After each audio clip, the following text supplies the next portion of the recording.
ከሚልኮ ብራንድ ስቱዲዮ የማይኒንግ እና የማዕድናት አጋር ከሆነው ዛሬ የምነግራችሁ ወሳኝ ነጥብ አለ።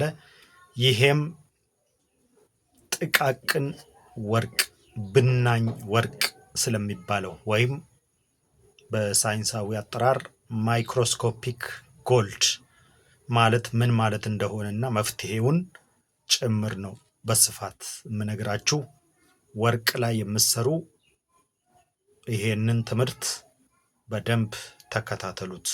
ያው የሚልኮ ብራንድ አንዱ ትምህርት ስለሆነ ማይክሮስኮፒክ ወርቅ ማለት ምን ማለት ነው? ማይክሮስኮፒክ ወርቅ ማለት መጠኑ ከ0.01 ሚሊሜትር በታች የሆነ ወይም ከ10 ማይክሮንስ በታች የሆነ ማለት ነው። 0.01 ሚሊሜትር ማለት የአንዷ ሚሊሜትር መቶኛ ማለት ነው። ግልጽ ነው። በአይን አይታይም ማለት ነው። እና አብዛኛው የወርቅ ሳይት ዓለም ላይ ኢትዮጵያ ውስጥ ብቻ ሳይሆን ዓለም ላይ ይሄን ወርቅ እየጣለ ነው ያለው ማለት ነው። እና በማግኒፋይንግ ሌንስ ወይም በሌንስ ራሱ አይታዩም እነዚህ ወርቆች ማለት ነው። በሌንስም አይታዩም እነዚህ ወርቆች፣ ምክንያቱም የ1 ሚሊሜትር 1/100ኛ ቅንጣት ስለሆኑ ማለት ነው። እነዚህ ወርቆች ብዙ ጊዜ ከሰልፋይድ ጋር ባለፈው ጭሬ ያሳየኋችሁ ሰልፋይድ አለ አይደል? መሬት ላይ ጭሬ ያሳይቻቸዋለሁ። ከሰልፋይድ ውስጥ የሚደበቁ ወርቅ ናቸው።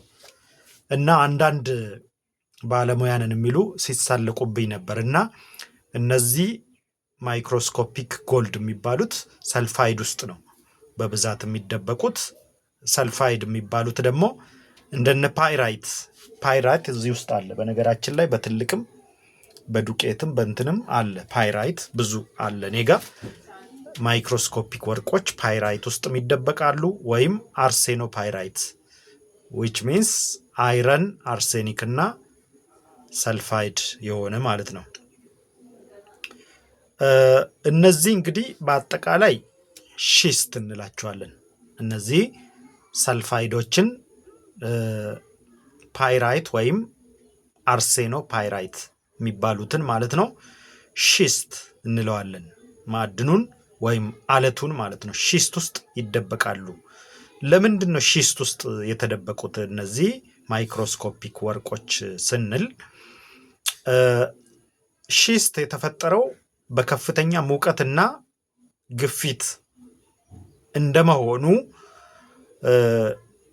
በዚህ ጊዜ በማዕድን የበለጸጉ ውሃዎችን ከወርቅ ጋር ማለት ነው የመያዝ አቅም ይኖረዋል ማለት ነው፣ በኃይለኛ ሙቀትና ግፊት ጊዜ ማለት ነው። ስለዚህ በዚህ ጊዜ እንግዲህ ወርቅ ቅንጣቶች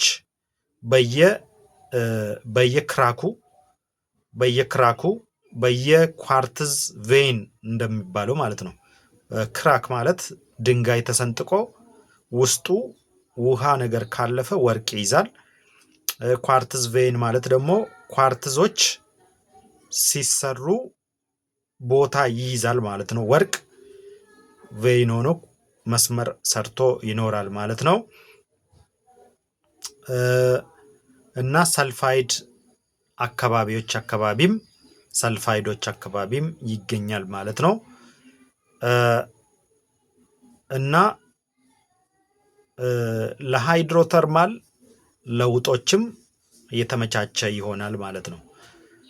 እና እነዚህ የሰልፋይድ ማዕድኖች እንግዲህ አንዳንዶቹ አረንጓዴ ናቸው። እነዚህ ክሎራይድ ይባላሉ። ወይም ክሎራይድ በክሎሪን ጠገብ የሆኑ ማለት ነው። እና ክሎሪን ጠገብ ሆኖ ግን ውስጡ ኳርትዝ እና ፓይራይት አላቸው ማለት ነው። ሌሎቹ ግራፋይት ያለባቸው እነዚህ ማይክሮስኮፒክ ወርቅ ወይ ቅንጣት ወርቅን መያዝ አቅም እና ችሎታ ያላቸው ናቸው ማለት ነው። ይሄን ሰልፋይድ ማለትም ፓይራይት ወይም አርሴኖፓይራይት ወይም በአጠቃላይ ደግሞ ሺስት የሚባለውን የት ነው የምናገኘው? እነዚህ እንግዲህ ሺስት አለቶች ባሉበት ኳርትዝ መስመሮች የተለየ ከለር ያለው የኳርትዝ መስመር ባለበት ዝገት የመሰሉ ነገሮች ባሉበት ይሄ አይረን ኦክሳይድ ወይም ፓይራይት ወይም አርሴኖፓይራይት ኦክሲዴሽን ማካሄዱን ስለሚያሳይ ነው። ወርቁ ይደበቃል ማለት ነው። ወርቅ እዚህ ጋር እንደ ቢጫ ነገር ቀላቅሎ ወርቃማ ወይም ብርቱካናማ ሆኖ ይቀርባል ማለት ነው።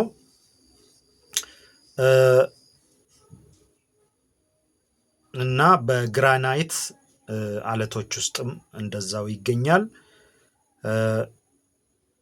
ስለዚህ እንግዲህ በፓይራይት ወይም አርሴኖፓይራይት ውስጥ ወይም ሺስት ውስጥ ወርቅ ቅንጣቶች መኖራቸውን ነው የሚያሳየው። እንዴት አድርገን ነው ይሄንን ወርቅ ቅንጣት ወርቅን ማውጣት እና ማጣራት የምንችለው ለሚለው እንግዲህ ይሄ ወርቅ በሺስት ወይም በፓይራይት እና አርሴኖፓይራይት ውስጥ ያለው ወርቅ ማይክሮስኮፒክ ስለሆነ ቅንጣት በአይን የማይታኝ የሚሊሜትር 1/100ኛ ስለሆነ በገበታ ማጠብ ምንም ወርቅ አይሰጠንም። ምክንያቱም ቅንጣት ናቸው፣ ብናኝ ናቸው። ስለዚህ ይህንን መጀመሪያ ወርቅ መኖሩን ለማረጋገጥ በአኳራጅ እንፈትሸዋለን። በአኳራጅ እንፈትሸዋለን። ሌላው በፍሎቴሽን ማለት ሰልፈሩ ከላይ እንዲንሳፈፍ በማድረግ ማለት ነው። ወርቅን ከሰልፋይዶቹ ነፃ ለማውጣት ደግሞ ማቃጠል ድንጋዩን በማቃጠል ወይም ፕሬዠር ኦክሲዴሽንን በመጠቀም ወርቅ ብቻውን ማውጣት እንችላለን። ስለዚህ በአይናችን ወርቅ ባይታይ እንኳን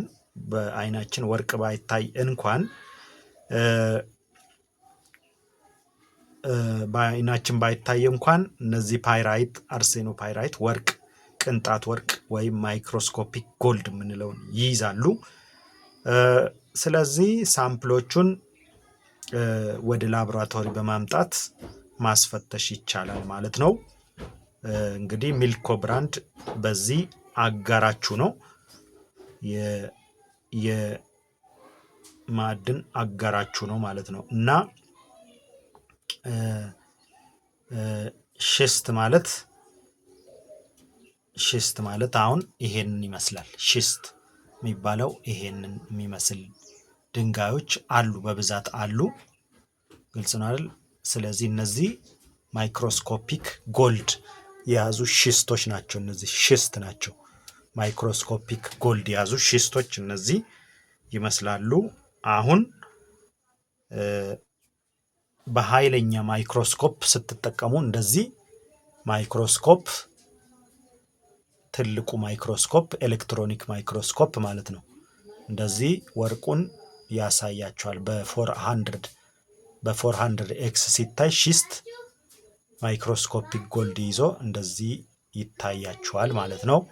ስለዚህ አብዛኛው እንግዲህ ብናኝ ወርቅን እየጣልን ነው ያለ ነው ማለት ነው። እንግዲህ እዚህ ጋር እንደምታዩት ደግሞ ስዕሉ አለ። ይሄ ኳርትዝ ነው። ይሄ ወርቅ ነው። ይሄ ደግሞ ፓይራይት ነው። ፓይራይት ድንጋይ ውስጥ ወርቅና ኳርትዝ እንደዚህ ተቀምጦ ይታያል ማለት ነው። እንግዲህ ሚልኮ ብራንድ የማዕድን ስልጠና አጋራችሁ እንደሆነ